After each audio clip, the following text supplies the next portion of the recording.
बहुत समय पहले की बात है। गहरे नीले समुद्र के नीचे एक सुंदर राज्य था जिसे नील सागर कहा जाता था।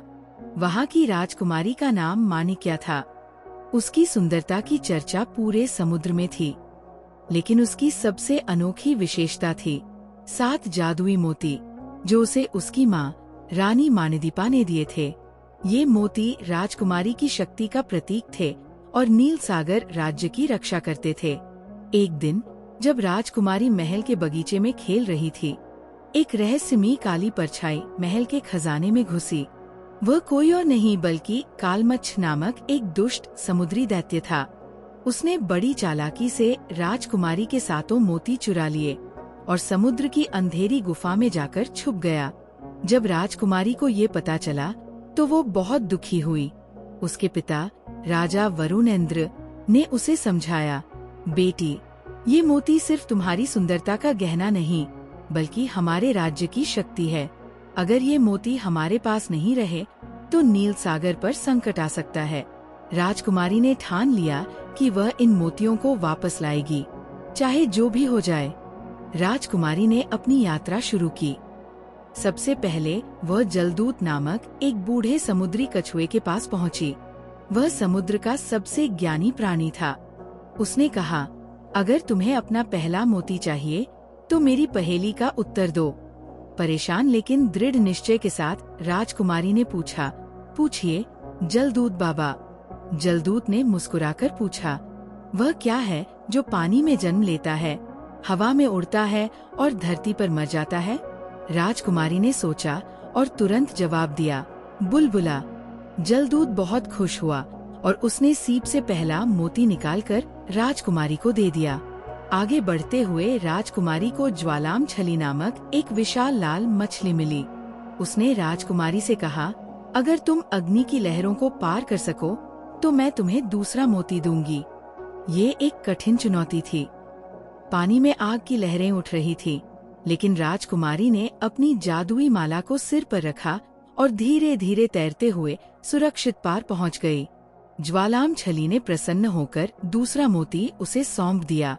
अब राजकुमारी को तीसरा मोती समुद्री परी लुमिना के पास से लेना था, लेकिन परी दुखी थी क्योंकि उसका नील फूल कोई चुरा ले गया था। राजकुमारी ने उसकी मदद करने का फैसला किया।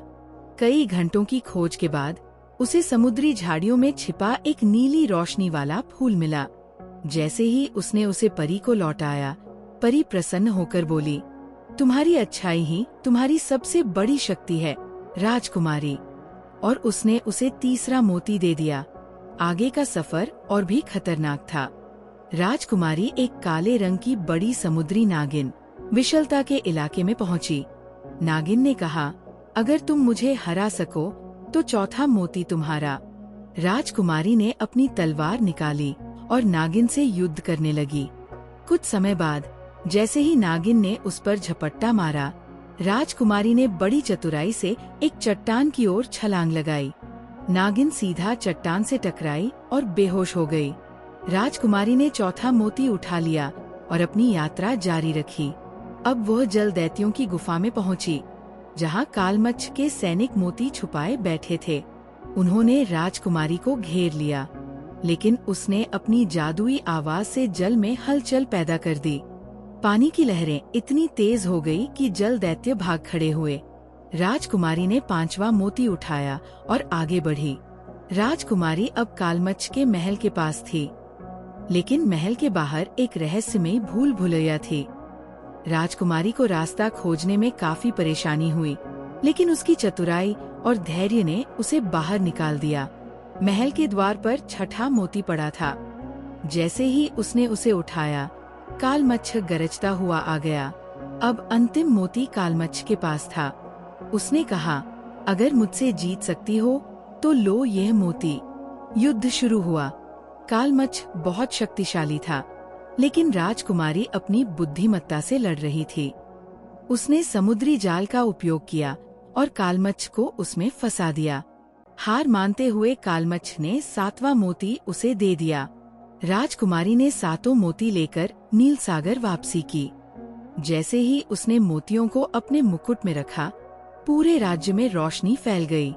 सभी समुद्री जीव खुश हो गए। राजा वरुणेंद्र ने अपनी बेटी को गले लगाते हुए कहा, तुम्हारी हिम्मत और समझदारी ने पूरे नील सागर को बचा लिया। उस दिन से राजकुमारी माणिक्या को नील सागर की रक्षक कहा जाने लगा। सीख: बुद्धिमत्ता और साहस से हर चुनौती का सामना किया जा सकता है। सच्ची शक्ति अच्छाई और निष्ठा में होती है। धैर्य और मेहनत से असंभव भी संभव हो सकता है। समाप्त।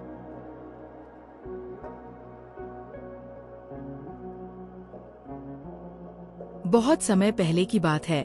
सुमंगल वन नामक एक घना जंगल था। वहाँ हर तरह के जीव जंतु हंसी खुशी रहते थे।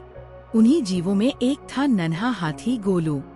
गोलू बाकी हाथियों से छोटा था, लेकिन उसकी आंखों में चमक और दिल में प्यार भरा था।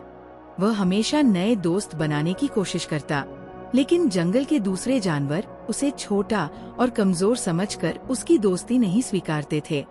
हर सुबह गोलू जंगल में इधर उधर दौड़ता और नए दोस्तों की तलाश करता। सबसे पहले वह चंचल बंदर मोनू के पास गया और बोला, मोनू भैया, क्या तुम मेरे दोस्त बनोगे? मोनू हंसते हुए बोला, अरे गोलू, तुम तो बहुत भारी हो, तुम्हारे साथ झूलों पर कैसे खेलूंगा? गोलू उदास हो गया और आगे बढ़ गया। फिर वह तेज दौड़ने वाले हिरन चीकू के पास पहुंचा। चीकू भाई, क्या तुम मेरे दोस्त बनोगे?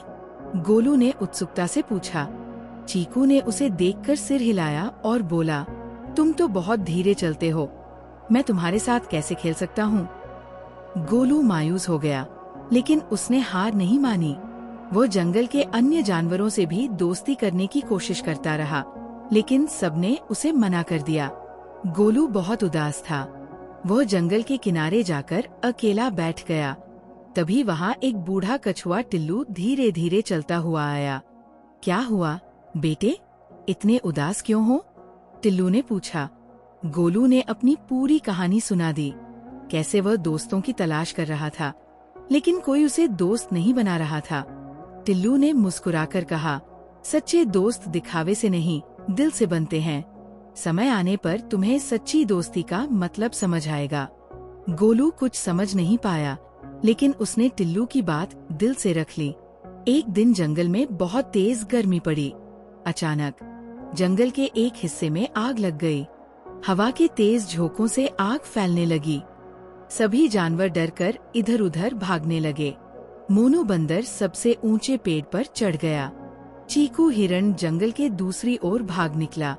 खरगोश, लोमड़ी और पक्षी भी तेजी से आग से दूर जाने लगे, लेकिन छोटे जानवरों के बच्चे आग के बीच में फंस गए। गोलू ने देखा कि जंगल में अफरातफरी मची हुई है। वह सोचने लगा, अब क्या किया जाए? कैसे अपने जंगल के दोस्तों की मदद करूं? गोलू ने हिम्मत दिखाई। वह भागता हुआ नदी के पास गया और अपनी सूंड में पानी भरकर वापस लौटा। उसने जलती हुई झाड़ियों पर पानी डालना शुरू किया। 1 बार, 2 बार, 3 बार। गोलू बिना थके दौड़ दौड़कर पानी लाता रहा। कुछ देर में आग धीमी पड़ने लगी। अब मोनू, चीकू और बाकी जानवर भी समझ गए कि गोलू बहुत बहादुर और मददगार है। सभी जानवर गोलू के पास आए और बोले, गोलू, हम भी तुम्हारी मदद करेंगे। अब सभी जानवर मिलकर जंगल को बचाने में लग गए।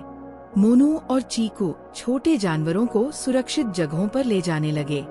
पक्षी अपने पंखों से हवा करके धुएं को दूर भगाने लगे। कछुए टिल्लू ने गर्व से कहा, देखो, यही सच्ची दोस्ती है। कुछ ही घंटों में आग पूरी तरह बुझ गई। जंगल के सभी जानवर गोलू की हिम्मत की तारीफ करने लगे। मोनू बंदर ने गोलू के पास आकर कहा, गोलू, मुझे माफ करना। मैंने सोचा था कि तुम दोस्ती के लायक नहीं हो, लेकिन आज तुमने हमें सिखाया कि सच्चा दोस्त वही होता है जो मुश्किल समय में साथ खड़ा रहे। चीकू हिरण ने भी कहा, अब हम सब तुम्हारे दोस्त बनना चाहते हैं। तुम जंगल के सबसे बहादुर और अच्छे दिल वाले हाथी हो। गोलू खुशी से झूम उठा। अब वो अकेला नहीं था, बल्कि उसके पास बहुत सारे सच्चे दोस्त थे। सीख 1, सच्चे दोस्त दिखावे से नहीं, बल्कि दिल से बनते हैं। 2, संकट के समय दोस्ती की असली पहचान होती है। 3, हर किसी में कुछ खास होता है, हमें कभी खुद को कम नहीं समझना चाहिए। समाप्त।